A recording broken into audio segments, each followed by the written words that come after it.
ન્યૂઝના પ્રાયોજક છે Fayda Bazaar sale. Ladies wear, men's wear, children wear, વસિયર Atul, road Cinepark, ડિમાન્ડની સામે, વલસાડ. ભરૂચમાં નકલી પોલીસ બની આવેલા સીઝરોના ત્રાસથી વાહન ચાલકનું હૃદયરોગના હુમલામાં મોત.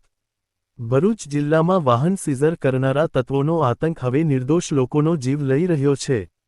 ભરૂચના રહાડપોર રોડ પર પોલીસની ઓળખ આપી વાહન ચાલકને ધાકધમકી આપતા ગભરાઈ ગયેલા 43 વર્ષીય પ્રૌઢનું હૃદયરોગના હુમલાથી કરુણ મોત નીપજ્યું હતું.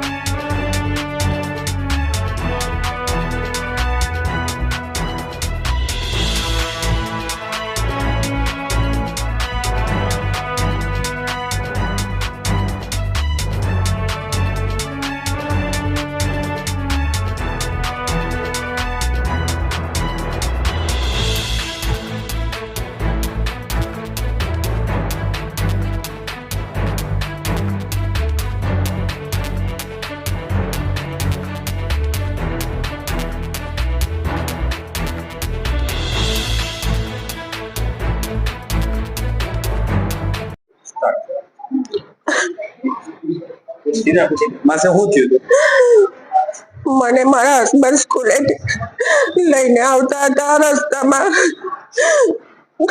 એક્ટિવા પર બે જણા બેઠેલા હતા. સ્ટોપ કરાઈ એક્ટિવા, પાછળથી બીજા બે આયા બાઇક લઈને. કે સાઈડ પર ઉભી રાખ ગાડી, એવું કરીને અમને સાઈડ પર ઉભા રાખ્યા. પછી કે નંબર પ્લેટ કેમ નહીં લગાવી? 3 મહિનાથી તું ગોળ ગોળ ફેરવે છે, અત્યારે પૈસા આપે. મારા હસબન્ડને કીધું, મેં હમણાં જ ટ્રીટમેન્ટ કરાવીને આવ્યો છું. એડમિટ કરેલા હતા મારા હસબન્ડને. 2 દિવસથી સારું હતું. આજે આરામ કરવા માટે રજા લીધી હતી તો મને લેવા આવ્યા હતા.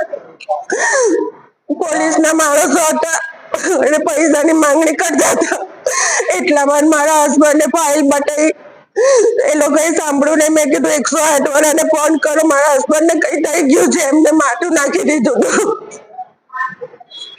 તરત જ પછી અમે કોઈ ભાઈ ઉભા રહીએ 4 વ્હીલમાં અમે રંગૂન હોસ્પિટલ લઈ ગયા.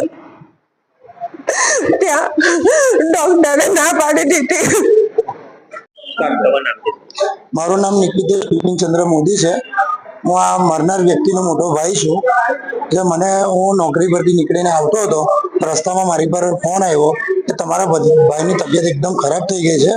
તો મારી ભાઈની વાઈફે મને જણાવ્યું કે અમે એને રંગૂન હોસ્પિટલમાંથી સિવિલ હોસ્પિટલમાં લાવીએ છીએ. અને એમણે કીધું એ પ્રમાણે એની કોઈ લોન બાકી નહોતી. એક્ટિવા ચલાવતો હતો, ખાલી એની ભૂલ એટલી હતી કે એની નંબર પ્લેટ નહોતી. એ નંબર પ્લેટ નહોતી એ પ્રમાણે એને કંઈક 3 મહિનાથી હેરાન કરતા હતા. પણ એની પરિસ્થિતિ એવી નહોતી કે કરાવી શકે એવો હતો. કારણ કે છોકરાઓનું ભણતર, દવા, એટલે એને જારોદાર રિક્વેસ્ટ કરી હશે કે હું મારી રીતે કરાવી દઈશ. પણ આજે એને વધારે પડતો હેરાન કર્યો અને એવું કીધું કે અમે પોલીસ તરફથી આવીએ છીએ. પણ એ લોકોએ કે ખાકી પેન્ટ પહેરી હતી અને કે અમે પોલીસ વાળા તરફથી છે ને અમે પૈસાની માંગણી કરી કે અમે તને છોડીએ નહીં, તું પૈસા આપ.